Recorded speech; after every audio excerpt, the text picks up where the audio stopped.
Folks, they say corn has to be knee-high by the 4th of July. Well, now it's August, so it must be time to reap some local corn and make something yummy as we welcome Tinky Weisblat, the diva of deliciousness. You like being called a diva. Most people don't like being called a diva. A diva to me is a wonderful thing. What could be better?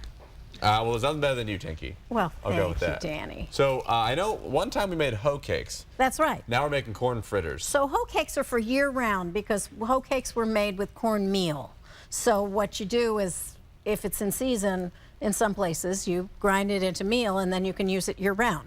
But while it's fresh, we want to cook with corn kernels. Yes, we want to take advantage of the fact that it's fresh right now. And this is a very good recipe to use with leftover corn. That's what I have here. So while I'm making the cakes and explaining to you where we got the recipe, you're going to mix. Okay. So what am I mixing? So we have here flour and a very small amount of sugar. Okay. You're going to add baking powder, excuse me. Baking powder, folks. They're different. There we go. Now what? And salt and pepper. See the salt and pepper? Okay. And you're going to whisk them in with your whisk so that they really mix up nicely. So this recipe is from Pearly. And we're dealing with recipes today of people who would have turned 100 this year, even though they're all dead. So Pearly was a wonderful singer and actress. Here, while I'm talking, you can break the egg into the milk and fork it together. And she had a book that was called Pearl's Kitchen, but it's not exactly a cookbook. She says, so use 2 or 3 cups of this and 1 or 2 cups of this and then throw in some of this. So we had to kind of figure out how much to put in, but I did. And the important thing is that you make your fritters with lots and lots of butter. You can either use that or use this. Okay, so am I beating the egg in the milk? You're beating the egg into the milk, and then you're going to add them to your as Pearl would have dryness, done. as Miss Pearl, Pearly May, as she was called, would have done. And what did she do? She was a singer. Singer. What song is she most known for? Her big top 10 hit was called, Takes 2 to Tango. Oh, it takes 2 to tango. Takes 2 to tango. Because I know the song Just the Two of Us, but that's not the same thing. That's a different song, but it's a very cute song.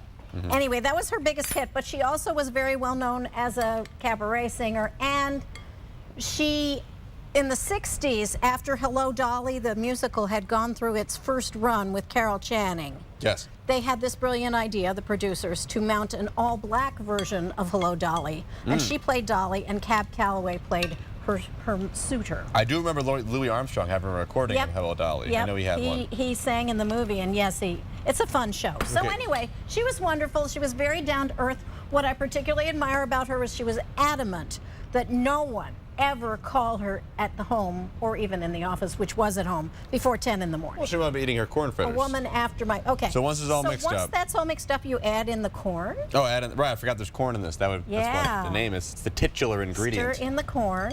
Okay. There we go, corn. That's beautiful. Frittered. Now what? Now you do what I'm doing. You glob it on?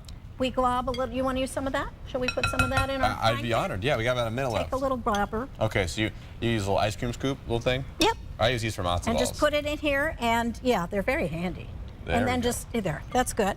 And then you fry them. The important thing is, I don't know whether it's important, but it's, I'll tell you. Pearl Bailey would have thought it was important. Well, I appreciate her. There's no, in a regular pancake, you would have put a little bit of fat.